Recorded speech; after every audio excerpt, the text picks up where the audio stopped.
بسم اللہ الرحمن الرحیم۔ آج کا یہ بیان بعض ان دوست احباب کی خواہش کی بنا پر ہے جو FM 100 میں مستقل کام کرتے ہیں، اور ان کی فرمائش اس بات کی ہوئی کہ یوم آزادی کے حوالے سے 14 اگست کے حوالے سے کچھ باتیں ان کے توسط سے آپ سے کی جائیں۔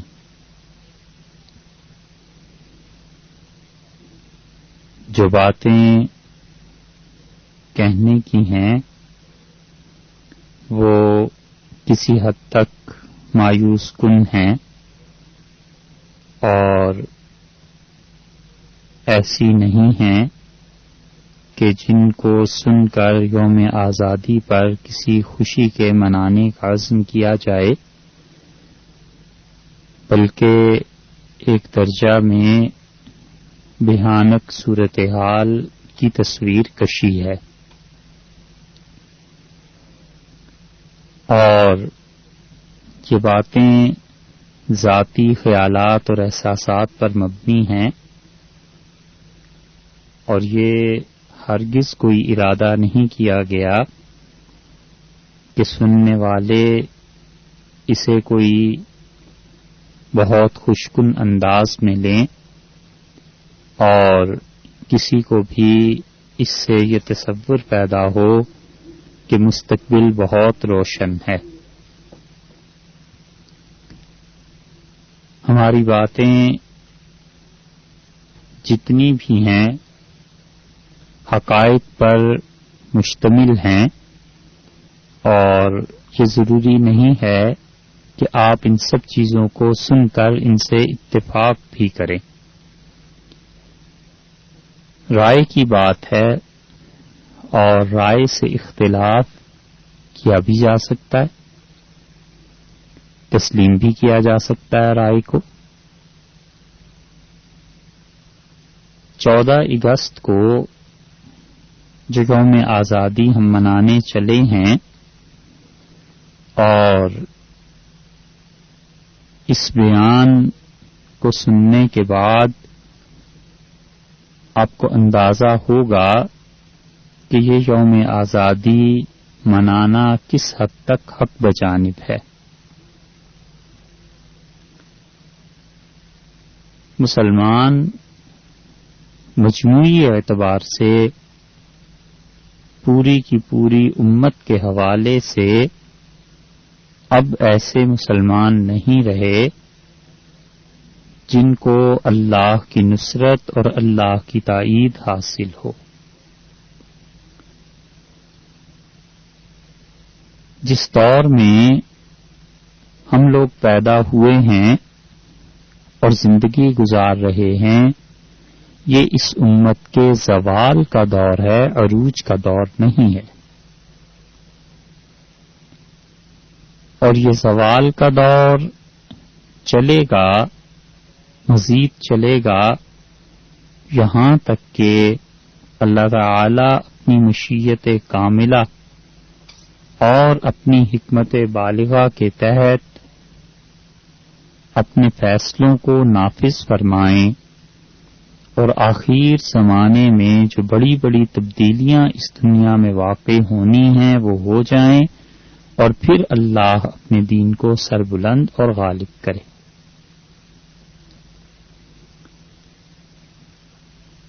یہ خطہ جو بر صغیر کے نام سے پڑھا اور لکھا جاتا ہے، اس کا زوال در حقیقت سلطان اورنگزیب عالمگیر رحمۃ اللہ علیہ کے انتقال کے بعد ہی شروع ہو گیا تھا۔ 1707 عیسوی میں ان کا انتقال ہوا،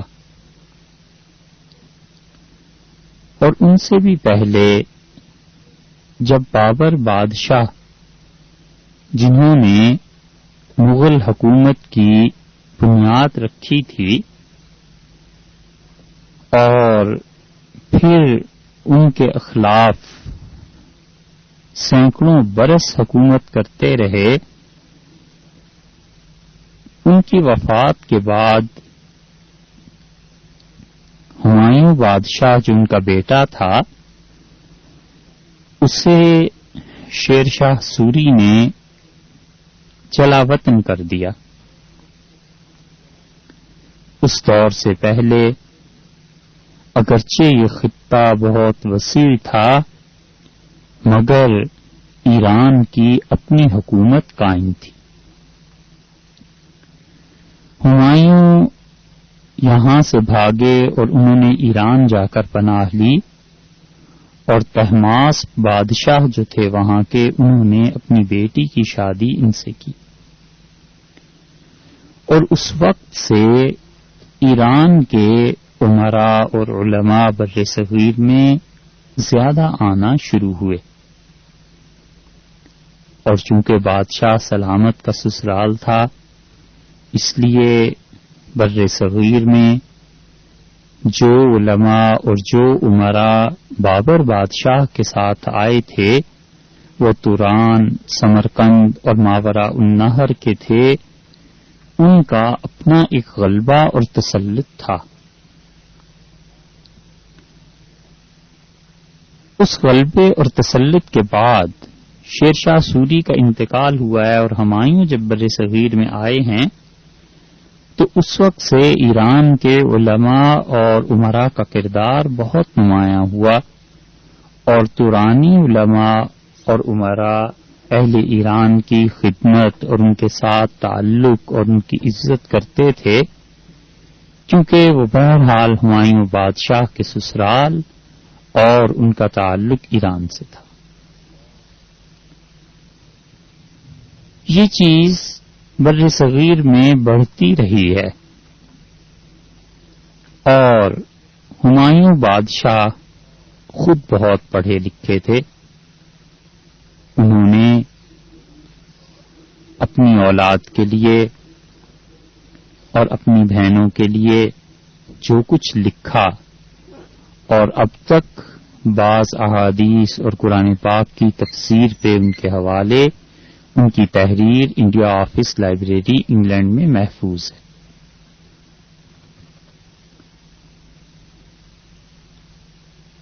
انہوں نے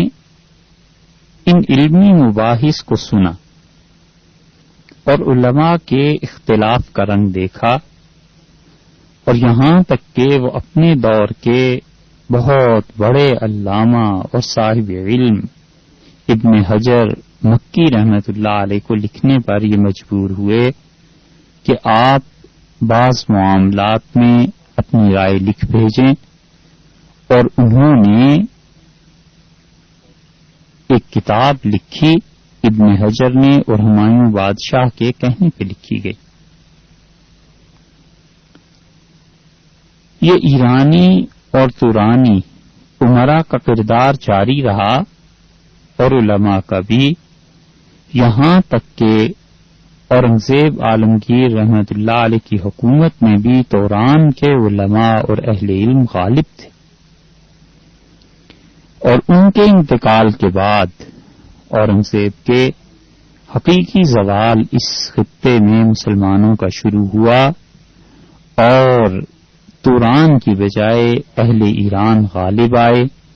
اور اس غلبے نے اتنا زور پکڑا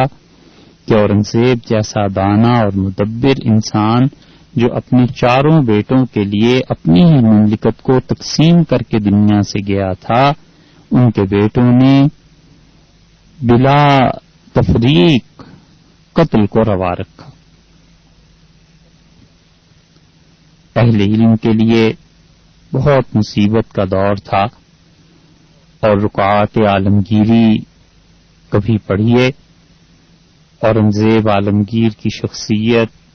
اس سے نفرت کے لیے ہندو مورخین نے جو متعصبانہ تحریرات کی تھیں، اس کے خلاف ایک آدمی نے بہت کام کیا،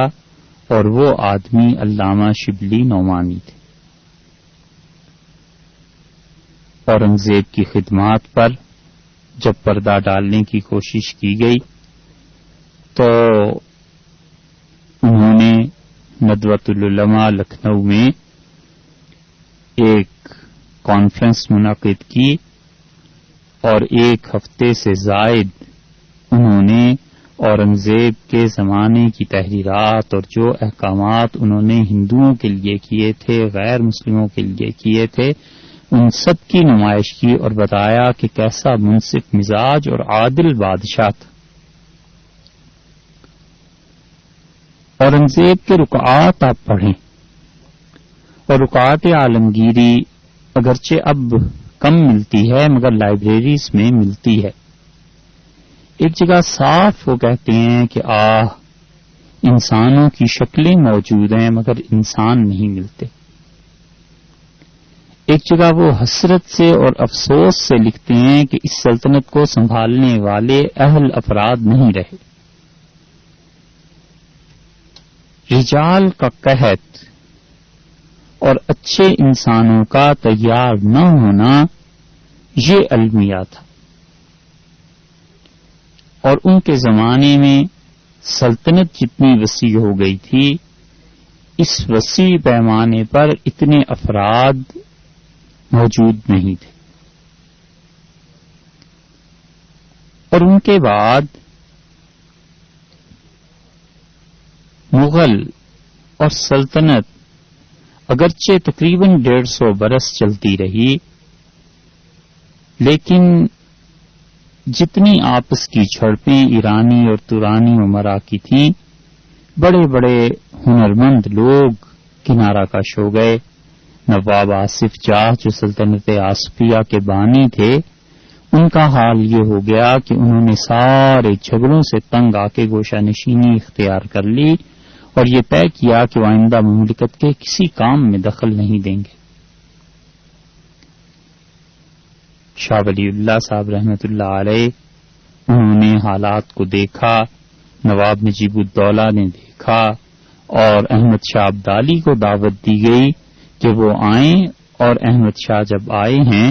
تو انہوں نے یہاں کے حالات کو ایک طرح سے ٹھیک اپنے تئیں کر کے وہ تورانی امراء کے حوالے کر کے پھر واپس چلے گئے۔ فرانسیسیوں کا اثر بڑھ گیا تھا، اور ٹیپو سلطان نے اس زمانے میں فرانسیسیوں سے یہ بات کر لی کہ اگر یہ دونوں قوتیں متحد ہو جائیں تو بر صغیر پر انگریز قابض نہیں ہوں گے۔ ٹیپو بالکل مجبور تھے، دہلی اور ادھر کی سلطنت انگریزوں کے پاس اور وہ فرانسیسیوں کے ساتھ، اگر مسلمان اور ہندو اور بر صغیر کے افراد انگریزوں کے غلام نہ ہوتے تو فرانسیسیوں کے ہوتے، اور اس وقت تک یہاں پہ تلواروں اور نیزوں سے لڑا جاتا تھا، اور یورپ بارود اور اس جیسی مہلک چیزیں سب ایجاد کر کے استعمال کر رہا تھا۔ سو جہاں ایک طرف بارود اور توپیں اور یہ چیزیں چل رہی ہوں، اور دوسری طرف لوگ چاہے کتنے ہی بہادر کیوں نہ ہوں، اور اگر ان کے ہاتھوں میں تلواریں ہوں تو یہ اسلحے کا غیر متناسب ماحول آخر کیا نتائج لاتا۔ یہ چیز ہوئی ہے۔ فرانسیسی جب قاہرہ پہنچے تو وہاں بھی یہی ہوا کہ قاہرہ میں لوگ قرآن پاک کے اور بخاری شریف کے ختم کرا رہے تھے۔ جب روس والوں نے اینٹ سے اینٹ بجا دی سارے نقشبندی علماء اور ان کے صوفیاء کی خانقاہوں اور مدارس کی، تو وہ سب ختم خواجگان پڑھ رہے تھے اور عملی دنیا میں تباہ اور برباد ہو گئی۔ اللہ تعالی کی مدد اور اللہ کی نصرت اس وقت آیا کرتی ہے جب مسلمان جو کچھ ان کے قبضے اور بس میں ہے اس کو عقل سے استعمال کریں اور اپنے دشمن کے مقابلے کے لیے تیاری کریں. سو تیاری تو ہوئی نہیں، بس یہ رہا کہ اللہ کی مدد آئے گی. جبرتی نے عجائب الآثار کی تاریخ میں لکھا ہے کہ ماوراء النہر کے علاقوں میں جب روس کی افواج داخل ہوئیں اور انہوں نے مسلمانوں کے مراکز، مساجد، خانقاہوں کو تباہ اور برباد کیا تو وہ بیٹھ کے ختم پڑھ رہے تھے کہ اللہ کی مدد نازل ہو. یہ عمل کی دنیا ہے صاحب، ایسے نہیں ہوا کرتا. جس تعلیم اور جس تہذیب سے ہمارا واسطہ تھا، انہوں نے جن علوم کو پڑھا تھا، مسلمانوں کو ایک عرصے تک یہ ہوش ہی نہیں آئی کہ ہمیں کچھ پڑھنا ہے. جہالت عام ہو گئی، اور ابتدائی دور میں بر صغیر میں انگریزوں نے جہالت کو عام کیا تاکہ مسلمانوں کے پاس کیا، کسی کے پاس بھی تعلیم رہے ہی نہیں.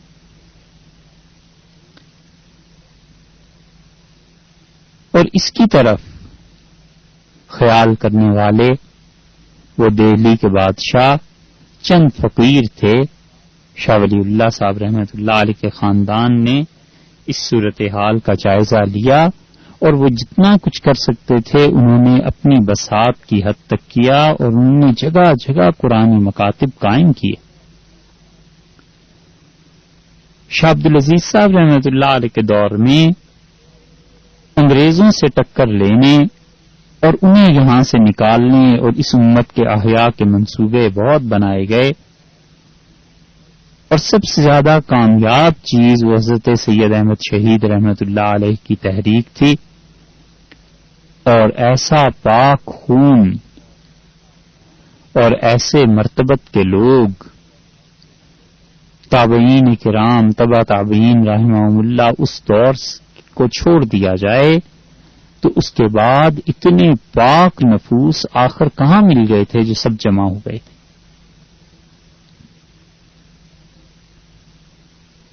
اگر اس مردہ تن میں جان پڑنی ہوتی اور اس امت میں کچھ انقلاب آنا ہوتا تو سید صاحب رحمۃ اللہ علیہ کی تحریک سے آ چکتا. 1857 نے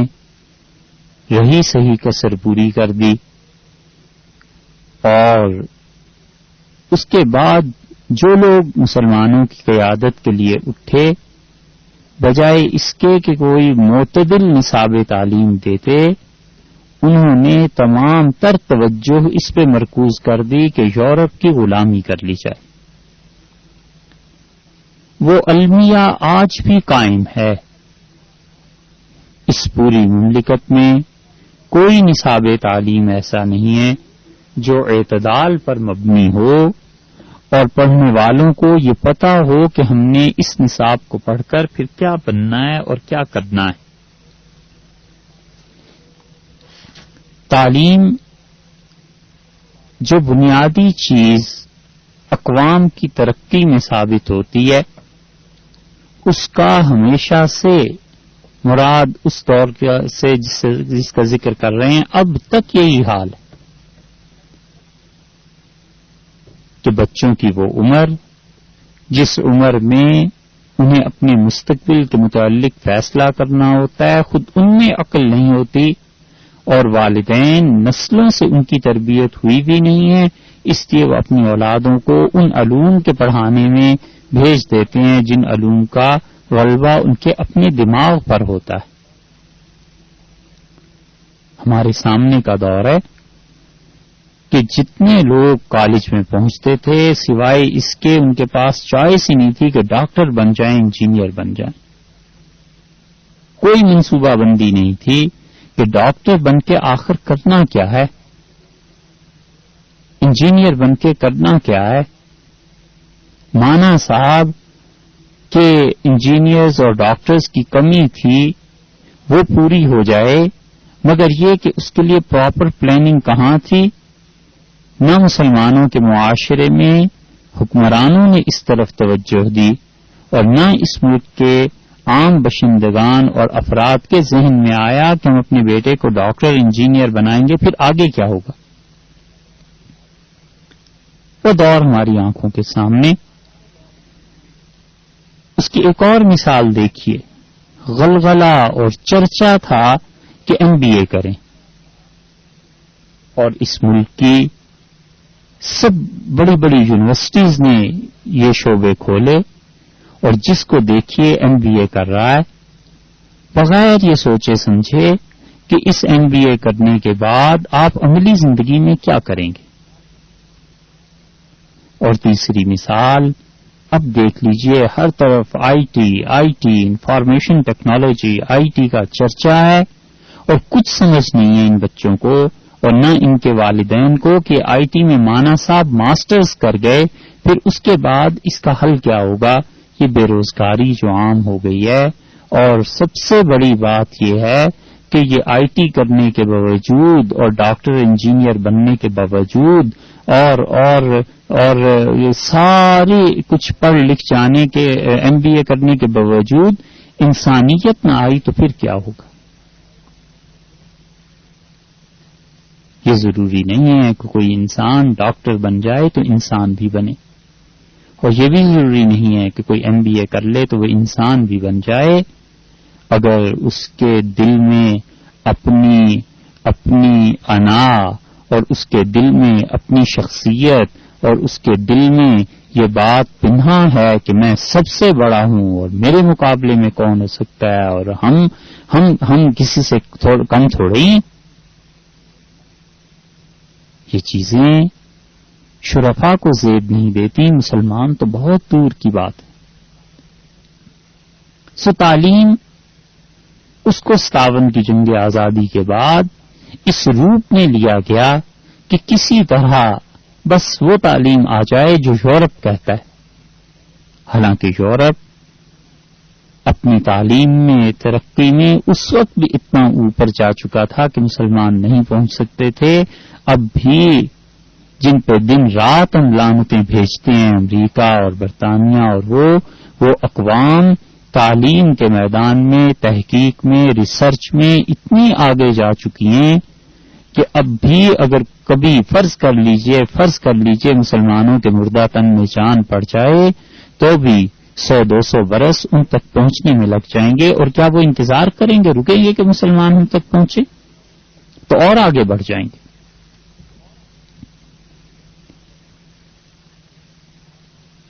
اس صدی کے آخری ربع میں، کوارٹر جو تھا سینچری کا، 19th سینچری کا، بڑے بڑے لوگ اللہ نے مسلمانوں کو دیے۔ اللہ تعالی کا یہ قانون ہے کہ وہ کبھی بھی قوموں میں زندہ افراد بھیجنے سے گریز نہیں کرتا، وہ زندہ افراد بھیجتا رہتا ہے۔ قوم قدر کرے یا نہ قدری کرے، لوگ ان کی بات مانیں یا نہ مانیں، اللہ کی عادت یہ ہے کہ وہ اقوام میں، مردہ اقوام میں بھی زندہ افراد کو بھیجتا ہے، اس وجہ سے کہ وہ قیامت کے دن حجت قائم کرے کہ تم نے اتنے بڑے بڑے لوگ میں نے بھیجے تھے اور تم نے نالائقوں ان کی قدر نہیں کی تھی، قصور تمہارا ہے یا میرا؟ اور اس لیے بھی کہ کسی بھی مردہ قوم میں جب زندہ افراد پیدا ہوتے ہیں اور وہ زندہ افراد بظاہر ناکام ہو جائیں، حتیٰ کہ قوم انہیں اٹھ کر قتل کر دے، جیسے کہ یہودیوں نے انبیاء علیہ الصلوۃ والسلام کے ساتھ کیا تھا، تو حق ناکام نہیں ہوا کرتا، قوم ناکام ہو جاتی ہے جو اللہ کے ان بندوں کی صلاحیتوں سے فائدہ نہیں اٹھا سکی۔ یہ اللہ کے بندے گاڈ گفٹڈ جو ہوتے ہیں، ان پہ فرق نہیں پڑتا، فرق قوم پر پڑتا ہے کہ ان کا تنزل بڑھ جاتا ہے، حق اور سچائی اور ابدی حقائق اس سے بہت اوپر ہیں کہ لوگ ان کی تائید کریں یا ان کی تردید کریں. یہ اچھے لوگ سورج کی طرح چمکتے ہوتے ہیں. اگر کوئی آدمی دیکھ کے سورج کو اقرار کرتا ہے کہ سورج چڑھا ہوا ہے تو وہ کچھ اپنی بینا اور آنکھوں کا ثبوت دیتا ہے. سورج کو کیا پرواہ. اور جو یہ کہتا ہے کہ اندھیرا ہے اور سورج نہیں چڑھا ہوا تو اس فکرے سے وہ اپنے اندھا ہونے کا ثبوت دیتا ہے. سورج کی روشنی اور اس کی تابناکی میں کیا فرق آ سکتا ہے؟ اللہ تعالی نے ایک سے ایک بڑا آدمی 19th سینچری کا آخری جو کوارٹر تھا، جو ربع تھا، اس میں پیدا کیے اور انہیں بھیجا تاکہ وہ اس قوم کی حالت بدلنے کی کوشش کریں، مگر وہ ایسے مردہ تن کے ساتھ آ گئے، یعنی ایسے مردہ تن پر محنت فرما رہے تھے کہ یقیناً ان کا اجر اللہ کے ہاں ثابت ہے، مگر اس مردہ تن میں نہ جان پڑی، نہ اب تک نہ اس وقت. بہت حسرتوں سے مسدس لکھی حالی نے، اور حالی نے جو مسدس لکھی ہے ہمارے ہاں 1% ایسے اب نہیں رہے جنہوں نے پڑھی ہو. اسے پڑھ کر دیکھیے کہ حالی کو کیا امنگ تھی، اور حالی الطاف حسین حالی رحمت اللہ علیہ انہوں نے کس قدر درد سے اس قوم کا مرثیہ لکھا، مگر زندگی ہوتی تو کوئی سمجھتا. آپ مسدس کا وہ نسخہ دیکھ لیجئے جو بابا اردو مولانا عبدالحق صاحب نے شائع کروایا تھا کراچی سے. اس کے دیباچے کو پڑھیے اگر کبھی توفیق ہو. ہمیں اچھی طرح اندازہ ہے کہ جو ہر بیان میں ہم 2-4 کتابوں کے حوالے دیتے ہیں کوئی نہیں پڑھتا صاحب، یہ بیکار کی باتیں ہیں اور نہ اس سے کوئی نصیحت حاصل کرتا ہے. مگر جس طرح ایک ڈیوٹی کسی کے ذمے ہوتی ہے کہ وہ اپنی بات کہے جائے، ہم بھی کہے جاتے ہیں، پڑھتا کوئی نہیں. بابا اردو نے اس کا دیباچہ بھی لکھا ہے اور اس میں مسدس کے سننے کا انہوں نے ذکر کیا کہ سنی کہاں سے، تو انہوں نے تفصیل سے لکھا ہے. بہرحال خلاصہ اس کا یہ کہ وہ کہتے ہیں فیروز پور مشرقی پنجاب میں کسی بچے کے ختنے پہ دعوت تھی، ان کے ماموں ہی تھے جنہوں نے دعوت کی تھی،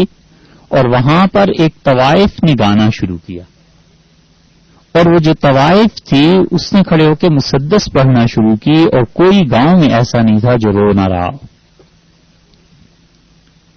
اس زمانے کی طوائفیں حالی کا کلام پڑھتی تھیں، مسدس پڑھتی تھیں. کوئی معیار ہو گئی،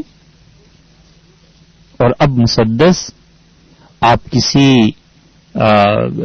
بی اے سے ایم اے کے لڑکے سے پوچھ لیجئے کہ پڑھی ہے تو شاید اس قوم میں 10-15% نکل آئیں جنہوں نے پڑھی ہو، یا اس سے بھی کم. کیونکہ تعلیم جو برائے انسانیت تھی اس کا وجود مٹ گیا. اب تو تعلیم برائے معاش ہے، اور وہ بھی ناقص منصوبہ بندی کے تحت. مسدس کے بعد شکوہ آ گیا، اور علامہ اقبال جیسے فاضل آدمی اور جس کی آخری عمر بالکل مسلسل رونے میں گزری، اس آدمی کا جذبہ اور اس آدمی میں اتنی اٹھان اور امنگ تھی اس ہستی میں کہ وہ برملا کہتے رہے چین و عرب ہمارا، ہندوستان ہمارا، مسلم ہم وطن ہے سارا جہاں ہمارا. تو سارا جہان تو کیا مسلمانوں کو ملتا، ایک لڑ بھیڑ کے جو ٹکڑا اور خطہ لیا تھا اسے بھی 26 سال نہیں چلا سکے. اسی وجہ سے انہوں نے لاہور میں ایک تبلیغی کالج قائم کیا، اور اندازہ ہوتا ہے کہ انہیں مسلمانوں سے مایوسی ہو گئی تھی، اور وہ چاہتے تھے کہ یورپ کی اقوام انہیں اسلام کی طرف دعوت دی جائے، اور انہوں نے اس بات کا اہتمام کیا کہ لوگ نوجوان انگلش پڑھیں، یہ چیزیں پڑھیں، اور یورپ جا کر اسلام کی تبلیغ کریں، مگر ان کا خواب شرمندہ تعبیر نہیں ہوا. اور کس وجہ سے نہیں ہوا؟ ان فیکٹرز میں سے ایک فیکٹر یہ تھا کہ ان کے پاس سرمایہ نہیں تھا. سرمایہ کی قلت نے ان کے منصوبے کو ختم کر دیا. سرمایہ کی قلت کیوں ہو گئی؟ اس لیے کہ مسلمانوں کو تو اپنے پیسے سے جو کام کرنے تھے، انہیں شادی بیاہ کی رسومات میں پیسہ خرچ کرنا آتا ہے اس وقت بھی اب بھی، اور انہیں موت اور مردے کی رسومات پہ پیسہ خرچ کرنا آتا ہے، اور کچھ پیسہ اگر باقی بچ گیا تو عدالتوں میں جا کر مقدمے لڑنے آتے ہیں، اور باقی تعمیری کام کچھ نہیں. اب بھی یہی حالت ہے. آزادی کے بعد بھی اب بھی کسی سرمایہ دار کے پاس آپ چلے جائیے جو ملینر ہے، جو بلینر ہے، اور جس کے اکاؤنٹ میں کروڑوں روپے پڑے ہیں، اگر آپ ان سے